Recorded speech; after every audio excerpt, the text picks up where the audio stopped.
Hello दोस्तों, आप सभी को स्वागत है हमारे solution of Sandeep YouTube channel पे। हाँ दोस्तों, आज मैं इस वीडियो में आप लोग को क्लास 12th के हिंदी इलेक्टिव का VVI very very important objective question करवाने वाला हूँ। यहीं लगभग 150 क्वेश्चन वायरल एमसीक्यू क्वेश्चन करवाऊँगा।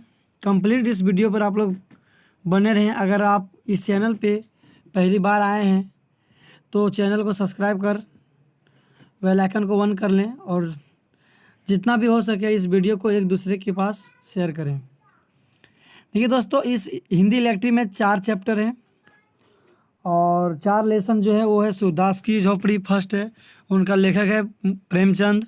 दूसरा है आरोहण, जिसका लेखक का नाम है संजीव। तीसरा है बिस्कोहर की माटी, इसका लेखक का नाम है विश्वनाथ त्रिपाठी। और चौथा है अपना मालवा खाओ उजाड़ो सभ्यता में, प्रभा जोशी। ये 4 चैप्टर बहुत ही इंपॉर्टेंट चैप्टर है और इस 4 चैप्टर से लगभग हमने 150 इंपॉर्टेंट प्रश्न को करवाए हैं। और मैं इसी 4 चैप्टर के बीच आप लोग को 150 एमसीक्यू वायरल प्रश्न हिंदी इलेक्टिव की बताते जा रहा हूँ। और हर लेसन, हर चैप्टर बाय चैप्टर चलेंगे। हर चैप्टर में जो एमसीक्यू इंपॉर्टेंट क्वेश्चन है उस क्वेश्चन को बताएंगे। पहला चैप्टर है सूरदास की झोपड़ी। उनका लेखक का नाम है प्रेमचंद। उनका लेखक का क्या नाम है? प्रेमचंद। फर्स्ट क्वेश्चन है कि सूरदास की झोपड़ी पाठ के लेखक कौन है? ये है प्रेमचंद। दूसरा है कि जगधर को समय पर सूरदास की झोपड़ी जलाने का संशय कब होता है? इसका आंसर है जब वह नायक्रम की बात सुनता है। जब वह नायक्रम की बात सुनता है। Option number 3। नेक्स्ट क्वेश्चन है और तीसरा नंबर प्रश्न बहुत ही अच्छे प्रश्न है। तीसरा प्रश्न है कि भैरव और सुभागी का सूरदास से क्या संबंध था? भैरव और सुभागी का सूरदास से क्या संबंध था? इसका ऑप्शन है, ऑप्शन ए में पड़ोसी का, दूसरा है पुत्र पुत्रवधू, तीसरा है भाई बहन और चौथा है माता पिता। भैरव और सुभागी का सूरदास से क्या संबंध था? सूरदास का क्या संबंध था, बता सकते हो? भैरव और सुभागी से ये इनका पड़ोसी का था। इसका आंसर क्या होगा? Option number A. हेलो दोस्तों, आप लोग को जो भी प्रश्न हम हिंदी इलेक्टिव में बताता हूँ बहुत ही इंपॉर्टेंट प्रश्न है और 2023 के एग्जाम में पूछा जाने वाला प्रश्न है। बहुत ही इंपॉर्टेंट प्रश्न है। नेक्स्ट प्रश्न है, चौथा नंबर प्रश्न, भैरव की पत्नी का क्या नाम था? भैरव की पत्नी का नाम क्या था? सुभागी। क्या थी? सुभागी। अगला प्रश्न है, सूरदास को किसके जल जाने का ज़्यादा दुख था? सूरदास को किसको जल जाने का ज़्यादा दुख था? इसका आंसर है पोटली। पोटली का। किनका? पोटली का। अगला प्रश्न है, छठा नंबर, मिठुआ और सूरदास के बीच कौन सा रिश्ता था? मिठुआ और सूरदास के बीच कौन सा रिश्ता था? बाप बेटे का। कौन सा रिश्ता था? बाप बेटे का।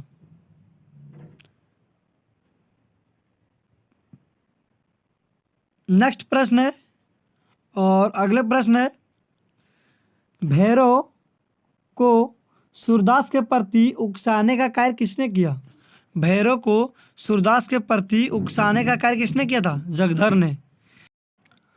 अगला प्रश्न है और बहुत ही अच्छे ऑब्जेक्टिव प्रश्न है बच्चों। मैं आप लोग के लिए बहुत ही 150 ऑब्जेक्टिव एमसीक्यू जो प्रश्न हम इस वीडियो में शामिल किए हैं, बहुत ही 2023 के एग्जाम में पूछे जाने वाला एग्जाम में बहुत ही इंपॉर्टेंट है। 8वां प्रश्न है, सूरदास की पोटली किसने चुराई थी? भैरव ने। किसने चुराई थी? भैरव ने। अगला प्रश्न है बहुत ही अच्छा प्रश्न है और 9वां प्रश्न में है कि सूरदास की पोटली में कितने पैसे थे? सूरदास के पोटली में कितने पैसे थे? 500 रुपये से ऊपर। कितने थे? 500 रुपये से ऊपर। इसका आंसर है ऑप्शन नंबर 2। अगर आप लोग कोई भी बच्चे अगर 500 रुपये कहते हैं तो इसका आंसर गलत है बच्चों, क्योंकि 500 रुपये से ऊपर उनका पैसा था, 500 रुपया नहीं था। इसीलिए 4 नंबर ऑप्शन क्या है? गलत है। 2 नंबर ऑप्शन सही होगा। नेक्स्ट प्रश्न है बच्चों, सूरदास ने पैसे कैसे जमा किए थे? भीख मांगकर। कैसे किए थे? भीख मांगकर। अगला प्रश्न है, जगधार कैसा व्यक्ति था? जगधर कैसा व्यक्ति था? लालची व्यक्ति थे। 12वां नंबर प्रश्न है, सूरदास की झोपड़ी किस विद्या में लिखा गया है? उपन्यास में। किस विद्या में लिखा गया सूरदास की झोपड़ी को? उपन्यास में। और इस प्रश्न के बाद कुछ इंपॉर्टेंट नोट में है जो आप लोगों को थोड़ा बताते हैं कि सूरदास की झोपड़ी प्रेमचंद की रंगभूमि उपन्यास का अंश है। कि सूरदास की झोपड़ी जो लिखा है प्रेमचंद वो रंगभूमि उपन्यास का अंश है। 13वां नंबर प्रश्न है, सूरदास की झोपड़ी पाठ में सूरदास कौन है? भिखारी। कौन है? भिखारी। नेक्स्ट प्रश्न है 14वां नंबर, तो हम 100 लाख बार बनाएंगे कथन से सूरदास के चरित्र की कौन सी विशेषता उभरकर सामने आती है? इनमें से सभी। आशावादी दृष्टिकोण, जीवित रहने की जिज्ञासा, आत्मविश्वास। इनमें सभी ऑप्शन है। चारों ऑप्शन इसका आंसर हो सकता है। नेक्स्ट प्रश्न है 15वां प्रश्न, सूरदास द्वारा पोटली में जोड़कर रखे रुपये से क्या करने की योजनाएं बनाई गई थी? सूरदास के द्वारा पोटली में जोड़कर रखे रुपये को क्या करने की योजना बनाई गई थी? पोटली में जो पैसा रखा था उसने छुपा के जमा करके, वो क्या करना चाहते थे? इसका आंसर है बच्चों ऑप्शन नंबर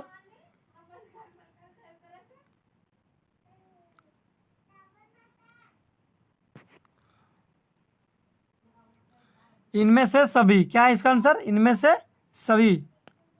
नेक्स्ट प्रश्न है, भैरव ने सूरदास पर क्या आरोप लगाया था? इनमें से सभी। ठगी का भी, दृश्य चरित्र का, दुराचारी का, इनमें से सभी को लगाया था। इसलिए इसका आंसर क्या होगा? इनमें से सभी। नेक्स्ट प्रश्न है 17वां प्रश्न, सुभागी अकेले रहकर जीवन यापन करने का निर्णय किस कारण कर चुकी थी? इसका आंसर है भैरव के नीरस स्वभाव के कारण। सुभागी अकेले रहकर जीवन यापन करने का निर्णय किस कारण से कर चुकी थी? भैरव के नीरस स्वभाव के कारण। नेक्स्ट प्रश्न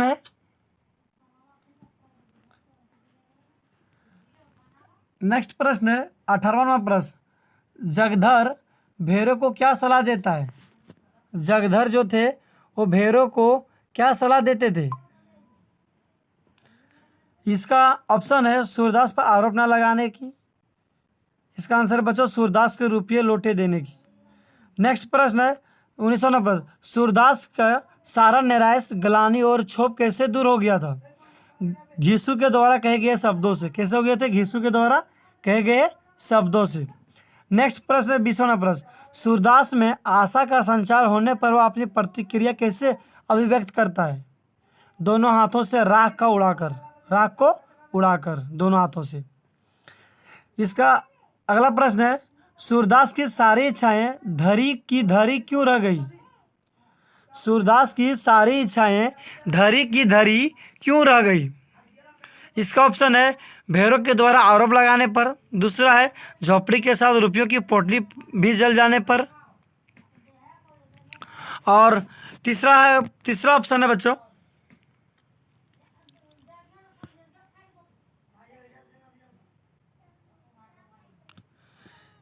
इसका आंसर है ऑप्शन नंबर 2, झोपड़ी के साथ रुपयों की पोटली भी जल जाने पर। वो उन्हीं से डर रहे थे कि उनकी पोटली तो जल ना जाए। नेक्स्ट प्रश्न है, प्रेमचंद उर्दू में किस नाम से लिखते थे? नवाब राय। प्रेमचंद उर्दू में किस नाम से लिखते थे? नवाब राय से। कुछ नोट में है कि प्रेमचंद का वास्तविक नाम धनपत राय था और इन्हें नवाब राय के नाम से भी जाना जाता है। इसलिए इसका आंसर क्या होगा? नवाब राय। अगर नेक्स्ट प्रश्न है 23वां नंबर प्रश्न, जो बहुत ही अच्छे प्रश्न है, चूल्हा ठंडा क्यों होता है तो दुश्मन का कलेजा कैसे ठंडा होता है? यह कथन किसका? यह नायक राम का। चूल्हा ठंडा क्यों होता है, दुश्मन का कलेजा क्यों होता है, ये किसका है? नायक का। नेक्स्ट प्रश्न 24वां, सुभागी भैरव से डर कर रात भर कहाँ छिपकर बैठी थी? सूरदास की झोपड़ी में। सुभागी भैरव को से डर कर रात भर कहाँ छुप कर बैठी थी? सूरदास की झोपड़ी में। अगला प्रश्न है 25वां प्रश्न, सूरदास किस कार्य को पूर्ण करने हेतु रुपये इकट्ठा कर रहे थे?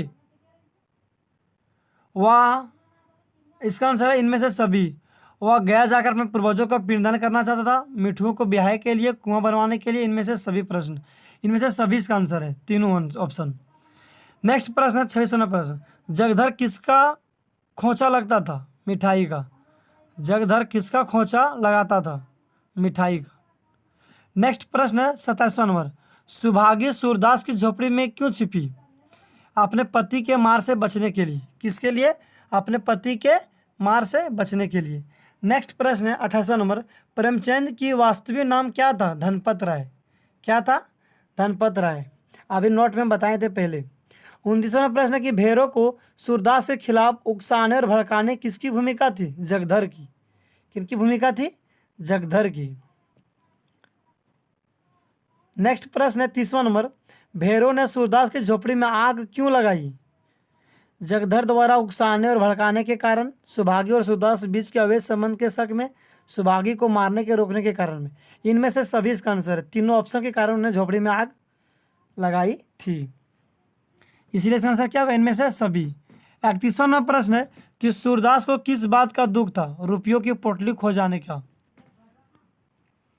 नेक्स्ट प्रश्न है 32वां नंबर, सुभागी किसकी पत्नी थी? सुभागी जो थी वो किसकी पत्नी थी? भैरव की। किसकी पत्नी थी? भैरव की। 33वां नंबर प्रश्न है, तुम खेलो मैं रोते हो या किसका कथन है? तुम खेलो मैं रोते हूँ, यह है ये कथन है घिसू का। किसका है? घिसू का। इसका नोट में है कि मिठुओं के मित्र घिसू ने मिठुआ से कहा। किससे कहा था? मिठुओं के मित्र घिसू ने मिठुओं से कहा था कि तुम खेलो मैं रोते हूँ। किसने कहा था? घिसू ने। नेक्स्ट प्रश्न है 34वां नंबर प्रश्न है, सूरदास किस अंग से दिव्यांग थे? वे दृष्टिहीन थे, मतलब उसकी आँख जो थे देखने में थोड़ा अलग अलग, देख ही नहीं पाते थे। नेक्स्ट प्रश्न है, सूरदास से संबंधित कौन सा कथन सही है? दूसरा नंबर, सूरदास में आत्म जिज्ञासा और संघर्ष का भाव था। नेक्स्ट प्रश्न है 36वां प्रश्न, सूरदास की झोपड़ी शीर्षक पाठ में अंधा भिखारी कौन है? सूरदास। कौन है? सूरदास। नेक्स्ट प्रश्न है 37वां नंबर, प्रेमचंद का जन्म कब हुआ था? 1880 ईस्वी को। नेक्स्ट क्वेश्चन 38वां नंबर है, प्रेमचंद के जन्म उत्तर प्रदेश के किस जिले में हुआ था? वाराणसी में। नेक्स्ट प्रश्न है 39वां प्रश्न, प्रेमचंद का वास्तविक नाम क्या था? धनपत राय। क्या था? धनपत राय। नेक्स्ट प्रश्न है 40वां प्रश्न, प्रेमचंद का कौन सा कहानी संग्रह अंग्रेज सरकार द्वारा जब्त कर लिया गया था? सोजे वतन। कौन थी? सोजे वतन। नेक्स्ट प्रश्न है, प्रेमचंद उर्दू रचनाएं किस नाम से लिखते थे? नवाब राय से। नेक्स्ट प्रश्न है 42वां, प्रेमचंद ने किन पत्रिकाओं को संपादन किया था? माधुरी को, हंस को, मर्यादा को, ये सभी। इसका आंसर क्या है? ऑप्शन नंबर 4, ये सभी। नेक्स्ट प्रश्न है 43वां प्रश्न, हिंदी साहित्य के महान लेखक मुंशी प्रेमचंद का निधन कब हुआ? 1936 ईस्वी को। सन 1936 ईस्वी को। नेक्स्ट प्रश्न है, सूरदास की झोपड़ी पाठ के लेखक कौन है? प्रेमचंद। 45वां प्रश्न है, प्रेमचंद किस उपन्यास के अंश सूरदास की झोपड़ी से? रंगभूमि से। किससे? रंगभूमि से। 46वां नंबर की सूरदास की झोपड़ी पाठ में मुख्य नायक कौन है? सूरदास। कौन है? सूरदास। नेक्स्ट प्रश्न है, सुभागी कौन थी? भैरव की धर्म पत्नी। 48वां प्रश्न है, सूरदास झोपड़ी में पटुली कहाँ छिपा कर रखता था? बड़ेर में। 49वां प्रश्न है, सूरदास का किसमें स्वभाव था? पुनर्निर्माण में। 50वां प्रश्न है कि जगधर किससे ईर्ष्या करते थे? भैरव से। जगधर किससे ईर्ष्या करते थे? भैरव से। 50 इंपॉर्टेंट प्रश्न जो है वो सूरदास की झोपड़ी से हम इस वीडियो में डाले 50 को। दूसरा चैप्टर है आरोहण, जिसका लेखक कौन है? संजीव। आरोहण दूसरा चैप्टर है, उसका लेखक कौन है? संजीव। संजीव का जन्म सन 1947 में हुआ है, कुछ नोट में बता रहे हैं। और जिला उसका सुल्तानपुर उत्तर प्रदेश में हुआ है। उनकी कहानियाँ अधिकतर हंस में प्रकाशित हुई है। ठीक है, ये आप लोग को नोट में रखना है कि संजीव का जन्म कब हुआ? 1947 में। वो किस जिला में हुआ था? उत्तर प्रदेश में, सुल्तानपुर में। और उसका कहानी का उपन्यास किससे? हंस से। इसका फर्स्ट प्रश्न है, आरोहण पाठ के लेखक कौन है? संजीव। कौन है? संजीव। और दूसरा नंबर प्रश्न है कि रूप सिंह के गांव का क्या नाम था? माही। रूप सिंह के गांव का क्या नाम था? माही।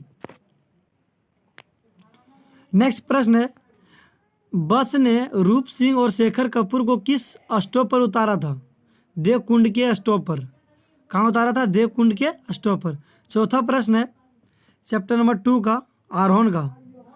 रूप सिंह कितने सालों बाद अपने गांव वापस लौटे थे? रूप सिंह कितने सालों बाद अपने गांव वापस लौटे थे? 11 साल बाद। कितने साल के बाद वापस लौटे थे? 11 साल बाद। पांचवा नंबर प्रश्न है, रूप सिंह के गांव का क्या नाम था? रूप सिंह के गांव के क्या नाम था? उनका गांव का नाम था माही। क्या था? माही। नेक्स्ट प्रश्न है, और चैप्टर नंबर 2 का छठा नंबर प्रश्न है, माही किस गांव से पहले पढ़ने वाले गांव है? सरगी। माही किस गांव से पहले पढ़ने वाला गांव है? सरगी। सातवां नंबर प्रश्न है कि धूप की सुनहरी पट्टियों के बीच छाया के सहाय पट्टियों इस पंक्ति की तुलना किस जानवर से की गई है?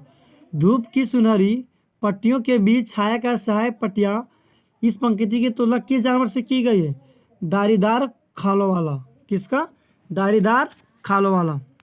नेक्स्ट प्रश्न है, आठवां प्रश्न चैप्टर नंबर 2 का है, सांप की मारी अभागिन खाली जगह लेखक ने किस नदी का अभागिन कहा है?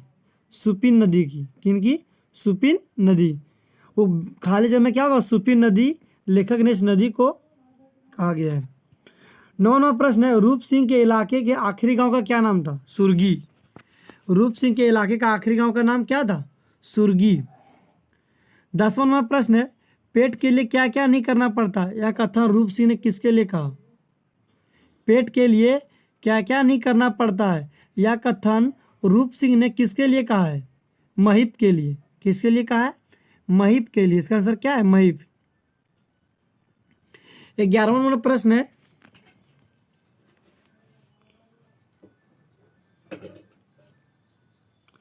रूप सिंह और शेखर कपूर महिप के रोजगार के बारे में चर्चा क्यों कर रहे थे?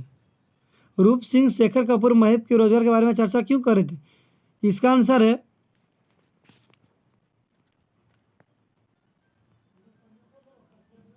इसका ऑप्शन है क्योंकि वह सच्चे ऊंचे पद पर था, क्योंकि उसकी उम्र कच्ची थी और घोड़े वाला धंधा करता था जो जोखिम भरा था। उसका आंसर क्या है? ऑप्शन नंबर 2, क्योंकि उसकी उम्र क्या थी? कच्ची थी और घोड़े वाला धंधा करता था। 12वां प्रश्न है, कहानी में भूप सिंह और रूप सिंह का पिता कौन थे? राम सिंह। कहानी में भूप सिंह और रूप सिंह का पिता कौन थे? राम सिंह।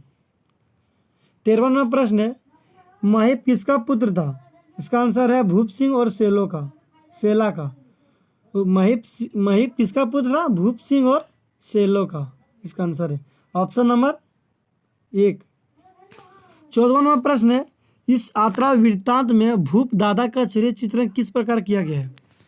इस यात्रा वृत्तांत में भूप दादा का चरित्र चित्रण किस प्रकार किया गया है? उपरोक्त सभी, सुस्थले तथा परथले, उपरोक्त सभी। इसका आंसर है ऑप्शन नंबर 4। नेक्स्ट प्रश्न है, भूप सिंह के हिमांग पहाड़ पर आकर क्यों बसना पड़ा? इसका आंसर है बच्चों चौथा नंबर, दो और तीसरा, दोनों ऑप्शन, दूसरा ऑप्शन और तीसरा ऑप्शन। अधिक बर्फबारी भी होने के कारण, मलबे के उनके मकान खेत में माँ बाप धस जाने के कारण की वजह से उसने क्या किए थे? भूप सिंह हिमांग पहाड़ पर बसना पसंद कर रहे थे। इसलिए इसका आंसर क्या होगा? ऑप्शन नंबर 2 ऑप्शन नंबर 3 दोनों होगा इसका आंसर। नेक्स्ट प्रश्न है 16वां नंबर, वही पहाड़ कब्र बन गया सबका, भूप दादा ने ऐसा क्यों कहा? क्योंकि ऑप्शन नंबर ये है कि बर्फबारी के कारण उनका मकान खेत में माँ बाप सब धस गए थे। दूसरा है कि 10-10 किलोमीटर तक धंसाव हो गए थे। तीसरा कि अधिक तबाही हुई थी, रास्ते बदल गई, नदियाँ बदल गई। ये उपरोक्त सभी के कारण की वजह से वो क्या कि अपने वह पहाड़ कब्र बन गया, उनका भूप दादा ने ऐसा कहा था। इसलिए इसका आंसर क्या होगा? उपरोक्त सभी। नेक्स्ट प्रश्न है 17वां नंबर, झरने को मोड़ने में भूप सिंह को किसने सहायता की थी? झरने को मोड़ने में किसको सहायता की थी? सेला को, भूप सिंह ने। नेक्स्ट प्रश्न 18वां नंबर, आरोहण कहानी में स्त्रियों को कैसी छवि प्रस्तुत की है? उपरोक्त सभी, दयनीय स्थिति, सरल जीवन शैली, परिश्रम तथा अनपढ़, उपरोक्त सभी।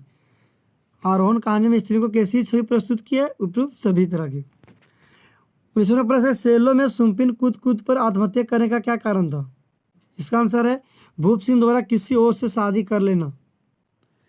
सेला के सुपिन में कूद कर आत्महत्या करने का कारण क्या था? कि भूप सिंह द्वारा किसी और से शादी कर लेना। 20वां नंबर प्रश्न है, जो बहुत ही अच्छे प्रश्न है और हम आप लोगों को जरूर बता रहे हैं कि बहुत ही ऑब्जेक्टिव प्रश्न है और बहुत ही 2023 में एकदम पूछने वाला प्रश्न है। 20वां नंबर प्रश्न है कि रूप सिंह को पर्वतारोहण संस्थान से कितनी तनख्वाह मिलती थी? 4000 रुपये।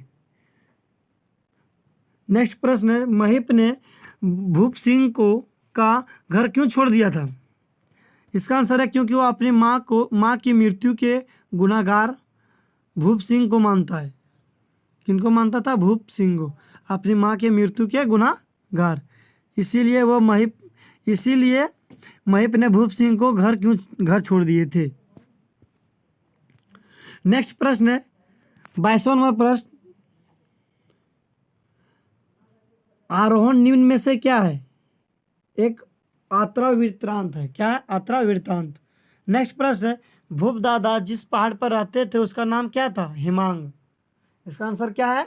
हिमांग।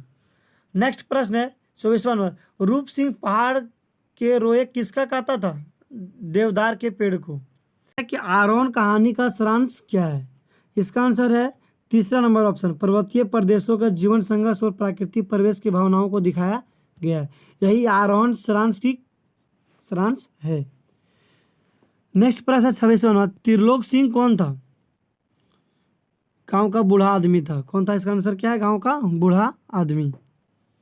27वां नंबर प्रश्न है, पहाड़ों पर जहां तहां बने घर किसके समान प्रतीत हो रहे थे? कुकुरमुत्ते के समान। किसके? कुकुरमुत्ते के समान। इसका आंसर क्या होगा? कुकुरमुत्ते के समान। नेक्स्ट प्रश्न है 28वां, रूप सिंह के गांव जाने का रास्ता कैसा था? दुर्गम। कैसा था? दुर्गम। 29वां प्रश्न है कि बचपन में रूप सिंह ने अपने दादा को धक्का क्यों दे दिया था? इसका आंसर है कि क्योंकि मैया की पकड़ से छुटकारा पाने के कारण। मैया की पकड़ से छुटकारा पाने के कारण। इसका आंसर है ऑप्शन नंबर 2। 3वां प्रश्न है कि रूप सिंह तथा उसके साथियों ने गांव जाने के लिए किस माध्यम को चुना? घोड़ों को। 31वां प्रश्न है कि रूप सिंह की जिंदगी कब बदल गई थी? इसका आंसर है जब शेखर के पिता से हुई भेंट के बाद। जब शेखर के पिता से उनकी क्या हो गई थी? भेंट। उसके बाद रूप सिंह अपनी जिंदगी को बदल दी थी।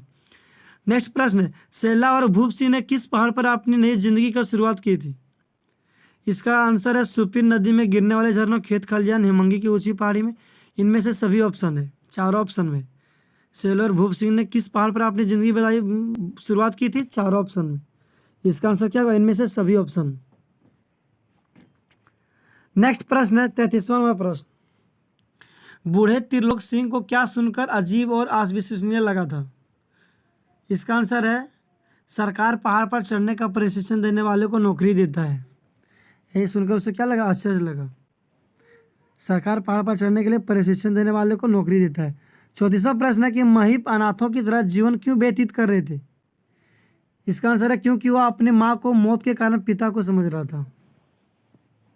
अपनी मौत के कारण पिता को समझ रहा था। नेक्स्ट प्रश्न है 35वां नंबर, रूप सिंह अपना गांव तथा परिवार छोड़कर मसूरी क्यों चला जाता है? क्योंकि उनके पास रोजगार की तलाश के लिए। क्यों जाते थे? रोजगार के तलाश के लिए। नेक्स्ट क्वेश्चन है, भूप सिंह ने रूप सिंह द्वारा मसूरी आने का अनुरोध क्यों ठुकरा दिया?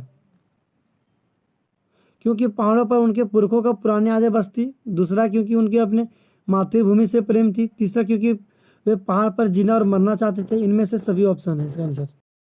37वां नंबर प्रश्न है, रूप सिंह ने अपने भाई भूप सिंह को पहाड़ पर चढ़ते देखकर उनकी तुलना किससे की थी?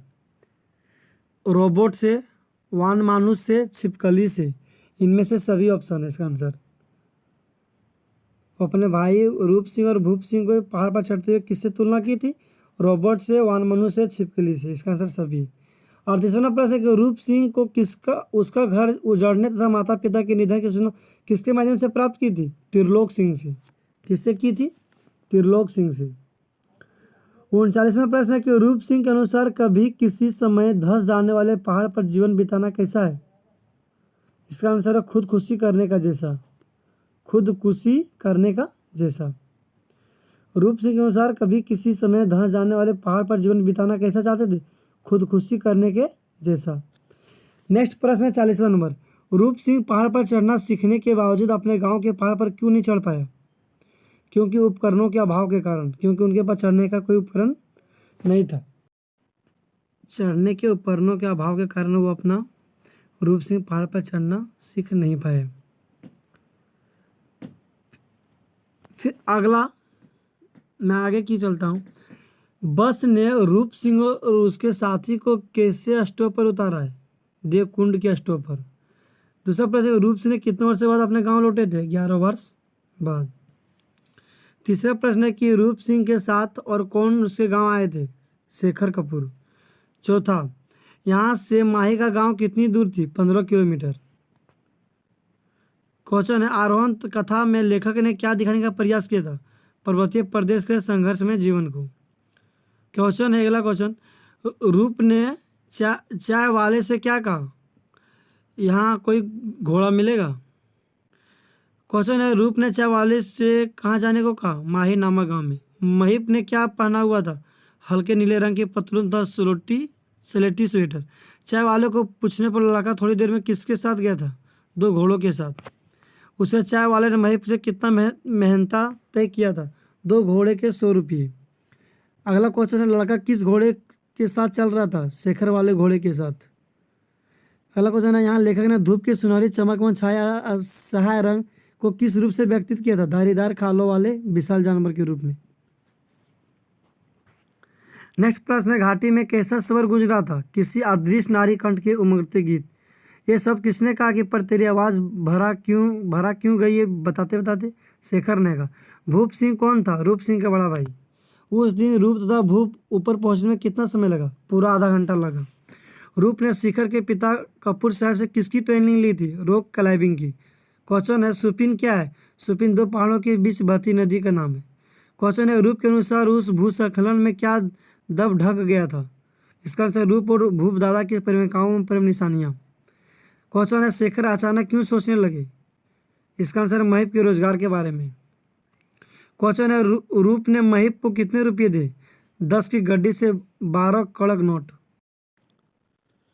अगला चैप्टर है बिस्खोर की माटी। बिस्खोहर की माटी के लेखक है विश्वनाथ त्रिपाठी। इनके जन्म 16 फरवरी सन 1931 में बिस्खोहर गांव में हुआ। इनका जिला बस्ती उत्तर प्रदेश में हुआ। और नोट में है कि बिस्खोहर की माटी विश्वनाथ त्रिपाठी द्वारा रचित उनकी आत्मकथा का एक अंश है। आत्मकथा का नाम उनका है नंगा तलाई के गांव। इसमें लेखक ने अपने गांव, वहाँ के जीवन और आसपास प्राकृतिक परिवेश का वर्णन किया है। और इस चैप्टर में बिस्खोहर ने इसी चीज़ के बारे में बताया है, इसीलिए विश्वनाथ त्रिपाठी ने। मैं आप लोगों को थोड़ा बता देते हैं कि बिस्खोहर की माटी विश्वनाथ त्रिपाठी द्वारा रचित उनकी आत्मकथा का एक अंश है। आत्मकथा का नाम है नंगा तलाई के गांव। इसमें लेखक ने अपने गांव को, हर जीवन का आसपास के प्राकृतिक परिवेश को वर्णन किए हैं। और इस चैप्टर में कुछ सांपों के बारे में ही बताया गया है। और मैं कुछ सांप को ही बारे में बता देते हैं जो बिस्खोहर में सांप है। बिस्खोहर चैप्टर में हड़वा सांप जो मजगीतुआ है वो भी बहुत विषहीन होता है। दूसरा धामन सांप विषहीन होता है। तीसरा गेहूँ सांप, गेहूँमन जो जहरीला होता है। चौथा गैरकड़वा भतिया जो जहरीले सांप होती है। और इस चैप्टर का हम फर्स्ट प्रश्न अगर बात करें तो हम अगला प्रश्न की ओर चलते हैं इस पाठ के। तो फर्स्ट प्रश्न है कि यह पाठ किस विद्या में लिखा गया है? इस पाठ किस विद्या में लिखा गया है? इसका क्या आंसर है? आत्मकथा में। दूसरा प्रश्न है, बिस्खोहर की माटी पाठ के रचनाकार कौन है? विश्वनाथ त्रिपाठी। तीसरा प्रश्न है, कोया किसे कहते हैं? इसका आंसर है कुमुद के फूल को। कोया किसको कहते हैं? कुमुद के फूल को। नोट में कोया को कुमुद तथा कोका बेली भी कहते हैं। चौथा प्रश्न है, बिस्कोहर की माटी में लेखक ने किस अत्याचार की बात कही है? इसका आंसर है कि माँ के दूध पर छोटे भाई का कब्जा। पांचवा प्रश्न है, बतिया कथरी और बरहा का क्या अर्थ है? बतिया कथरी और बरहा का क्या अर्थ है? इसका आंसर है फल का अविकसित रूप से बिछोना, खेतों की सिंचाई के लिए बनाई गई नाली। बतिया कथरी और बरहा का क्या अर्थ है? कि फलों का विकसित रूप से बिछोना और खेतों की सिंचाई के लिए बनाया गया। इसका आंसर है ऑप्शन नंबर 4। छठा नंबर प्रश्न है, अपने बच्चे के प्रति माँ के ममत्व को लेखक कब समझ पाया? इसका आंसर है बतखों को अपने अंडे सेते हुए देखकर। कब देखे? बतखों ने अब जब अंडे को क्या करते हैं? सेते हुए देखते थे उसी टाइम। नेक्स्ट प्रश्न है 7वां नंबर, बिस्कोहर में लेखक के खेतों, खलिहानों तथा तालाब आदि आस्थानों पर किसके दर्शन हो जाते थे? सांप के। इसका आंसर क्या है? सांप के। 8वां नंबर प्रश्न है, लेखक की माँ लू से उसे बचाने के लिए क्या करती थी? लेखक की माँ लू से बचाने के लिए क्या करती थी? इसका आंसर है उसके कपड़ों में प्याज बांध देती थी। 9वां नंबर प्रश्न है, वर्षा ऋतु में आई आंधी और वर्षा और बाढ़ का क्या प्रभाव पड़ता है? छप्पर दीवार तथा घर नष्ट हो जाता है, सोच जाने की समस्या खड़ी हो जाती है, भीगी लकड़ी चूल्हा जलाना कठिन हो जाता है, इनमें से सभी। इसका आंसर है बच्चों ऑप्शन नंबर 4, इनमें से सभी। वर्षा ऋतु में आई हुई आंधी से क्या सारा चीज़ नष्ट हो जाता है। 10वां प्रश्न है कि धान की फसल से धरती के किस ऋतु में कट जाती है? शरद ऋतु में। 11वां प्रश्न है कि लेखक ने अपनी माँ की तुलना किससे की थी? बतख से। किससे की थी? बतख से। 12वां प्रश्न है, ग्रामीण जीवन की कौन सी बातें आज के जीवन में प्रेरक और शिक्षाप्रद हो सकती है? इसका ऑप्शन है 1, पर्यावरण से संरक्षित रखना, दूसरा बुजुर्गों को देखभाल करना था उन्हें सम्मान देना, चौथा माताओं द्वारा बच्चों को अपना दूध पिलाना, और चौथा ऑप्शन है इनमें से सभी। तो ग्रामीण जीवन की कौन सी बातें आज के जीवन में प्रेरक और शिक्षाप्रद हो सकती है? इनमें से सभी ऑप्शन है बच्चों का आंसर। 13वां प्रश्न है, वर्षा होने के बाद वातावरण में क्या परिवर्तन होता है? पशु पंछी झूमने लगते हैं, दुर्भर अन्य वनस्पतियों वन जीवन मिल जाता है, पेड़ पौधे और सुंदरता दिखते हैं, और इनमें से सभी है। ये तीनों ऑप्शन होते हैं, वर्षा होने के बाद वातावरण में क्या परिवर्तन होते हैं, ये तीनों ऑप्शन होते हैं। इसका आंसर क्या? इनमें से सभी। 14वां प्रश्न, लेखक को आत्मिक सुख की प्राप्ति कैसी होती है? इसका आंसर तालाब के जल में स्नान करके। 15वां प्रश्न, लेखक ने अपने से 10 वर्ष की बड़ी औरत को सुंदरता की तुलना के लिए किसके चयन किया है? इसका आंसर है जूही और चांदनी का। जूही और चांदनी का। 16वां प्रश्न है, गांव में लू से बचने के लिए क्या उपाय किए जाते हैं? पहला ऑप्शन है कपड़ों में प्याज की गांठ बांधना, दूसरा कच्चे आम को पकाकर आम रस बनाकर पीना। इसका आंसर बच्चों है option number A, option number 2, दोनों है इसका आंसर। आप दोनों की वजह से आप लू से बच सकते हैं। 17वां नंबर प्रश्न है, भोज पात्रों पर भोज करने की किसकी परंपरा है? किसकी परंपरा है? भोज पात्रों पर भोज करने की किसकी परंपरा है? हिंदू परिवारों की। किसकी है? इसका आंसर क्या है? हिंदू परिवारों की। 18वां प्रश्न है, आत्मकथा नंगा तलाई के गांव का नायक कौन है? विश्वनाथ। इसका आंसर क्या होगा? विश्वनाथ। 19वां नंबर प्रश्न है, लेखक ने माँ की तुलना बतख से क्यों की? इसका आंसर है बच्चों के प्रति सतर्क रखने से। बच्चों के प्रति सतर्क रखने से। अपना मलावा खावा उजालो सभ्यता में लेखक। चौथा नंबर चैप्टर है, अपना मलावा खाओ उजालो सभ्यता के लेखक कौन है? प्रभास जोशी। प्रभास जोशी का जन्म इंदौर के मध्य प्रदेश में हुआ है। इसका जन्म कब हुआ था? 1937 ईस्वी को। इनका फर्स्ट प्रश्न है, अपना मलावा पाठ का लेखक चुनाव कीजिए। कौन है? इसका आंसर है प्रभाष जोशी। नेक्स्ट प्रश्न है दूसरा नंबर, प्रभाष जोशी के जन्म दिए गए विकल्पों में से चयन करेंगे 1937 ईस्वी को। कब? 1937 ईस्वी को। Option number 4। लेखक के जन्म कहाँ हुआ? दिए गए उचित विकल्पों को चयन करेंगे। लेखक के जन्म कहाँ दिए गए हैं? उचित विकल्पों को चयन करेंगे। इसका आंसर है इंदौर के मध्य प्रदेश में। इसका आंसर क्या है? इंदौर के मध्य प्रदेश में। चौथा नंबर प्रश्न है, प्रभाष जोशी ने पत्रकारिता के आरंभ किसके संपादक के अंतर्गत किए थे? इसका आंसर है राजेंद्र माथुर के। Option number 4। पांचवा नंबर प्रश्न है, प्रभाष जोशी ने अपना पहला अखबार निकाला, उसका नाम क्या था? जनसत्ता। इसका आंसर क्या है?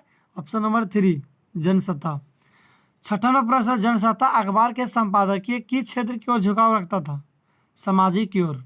इसका आंसर क्या होगा? सामाजिक। सातवां नंबर प्रश्न है, अपना मलावा किस विद्या में लिखा गया था? संस्मरण में। किसका है? इसका आंसर क्या होगा? संस्मरण।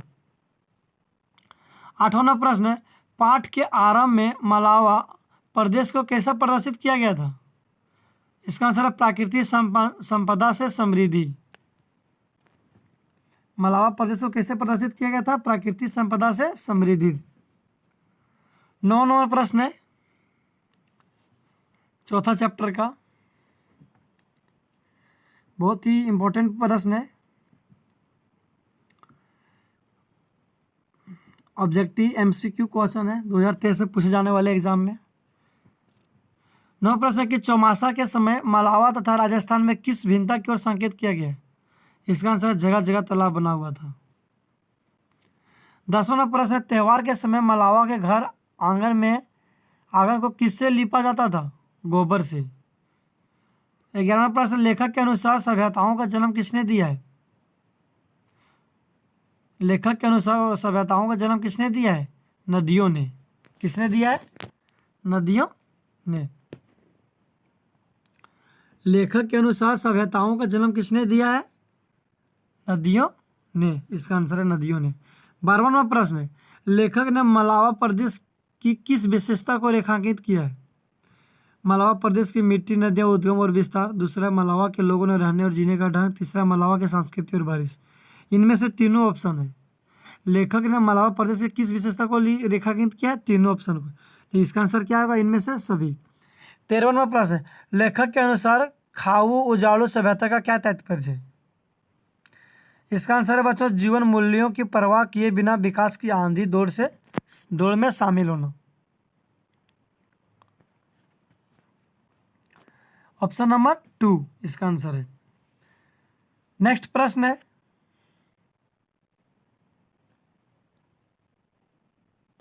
जो बहुत ही अच्छे प्रश्न है और हिंदी इलेक्ट्री का वीवीआई प्रश्न है। और आप लोग का एग्ज़ाम थोड़ा नज़दीकी आ गया है ना, आप लोग थोड़ा मेहनत कीजिए और इस वीडियो को देखते रहिए, आप लोग अच्छे नंबर लाएंगे। 14वां प्रश्न है, नागदा स्टेशन पहुंचने पर मीना जी ने लेखक को क्या जानकारी दी थी? इसका आंसर अत्यधिक वर्षा के कारण सोयाबीन की फसलों के नष्ट होने की।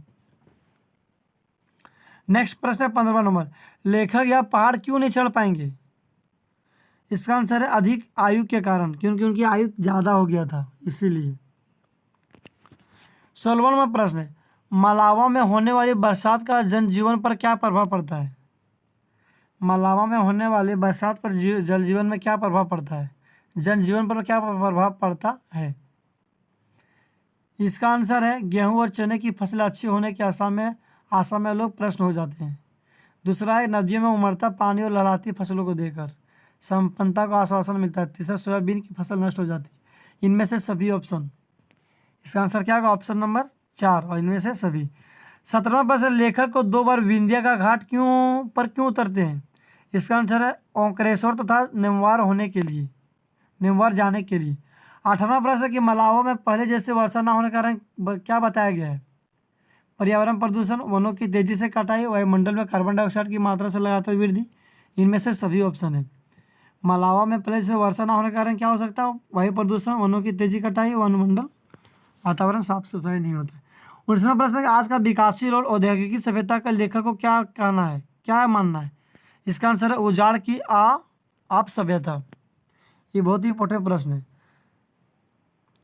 20वां नंबर प्रश्न है, लेखक मलावा के नदियों की दुर्दशा के लिए किसे जिम्मेदार मानता था? इसका आंसर है पश्चिमी देशों की सभ्यता को। किसको मानता था? पश्चिमी देशों की सभ्यता को। 21वां प्रश्न है, विक्रमदायित्य भोज और मुंज ने तालाब तथा बावड़ियां किसके लिए बनवाई थी? इसका आंसर है ताकि धरती के गर्भ में पानी का संचित रख सके। 22वां प्रश्न है, आज की सभ्यता नदियों के पानी को कैसा बना रही है? गंदे नाले का समान। इसका आंसर क्या है? गंदे नाले के समान। आज की सभ्यता नदियों के पानी को कैसे बना रही है? गंदे नाले के समान। नेक्स्ट प्रश्न है 23वां नंबर प्रश्न, नीर वाला मालवा सूखा हो जाने का क्या कारण है? इसका आंसर है पानी का लगातार दोहन करना। नेक्स्ट प्रश्न है 24वां, आधुनिक इंजीनियरों के अनुसार पुराने जमाने के लोग कुछ नहीं जानते थे। इसका पीछे क्या तर्क देते हैं? इसका आंसर है ऑप्शन नंबर 2, ज्ञान तो पश्चिम के रिनेसा पुनर्जन्म के बाद ही आया है। 25वां प्रश्न है, लेखक की प्रकृति के संदर्भ में क्या धारणा उभर कर आती है? इसका आंसर है प्रकृति के विरुद्ध किया गया कोई भी कार्य लेखक को स्वीकार नहीं है। 26वां नंबर प्रश्न है, नवरात्रि की पहली बार सुबह मालवा में क्या होता था? घर स्थापना की तैयारी। 27वां नंबर है, मालवा में मानसून को जाने का कौन सा महीना था? कवार का महीना। 28वां के बीते महीना उज्जैन में किसकी पानी घरों में घुसा गया था? शिप्रा नदी की पानी। 38वां प्रश्न है, इस बारी भी मलावा में कितनी वर्षा हुई थी? 40 इंच। 39वां नंबर है कि आज का मलावा कैसा है? आज का मलावा सूखा है। 40वां नंबर। 41वां क्वेश्चन कि मलावा में किस वर्ष अतिवृष्टि और कितनी? 1973 में 77 इंच। लेखक के अनुसार हमारी वर्तमान सभ्यता जिससे हम विकास की औद्योगिक सभ्यता कहते हैं वास्तव में क्या है? इसका आंसर है खाऊ उजाड़ों की अब सभ्यता।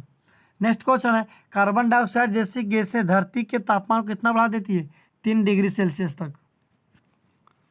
नेक्स्ट क्वेश्चन है, कितनी बारिश होने पर राज्यों में सूखा घोषित किया जाता है?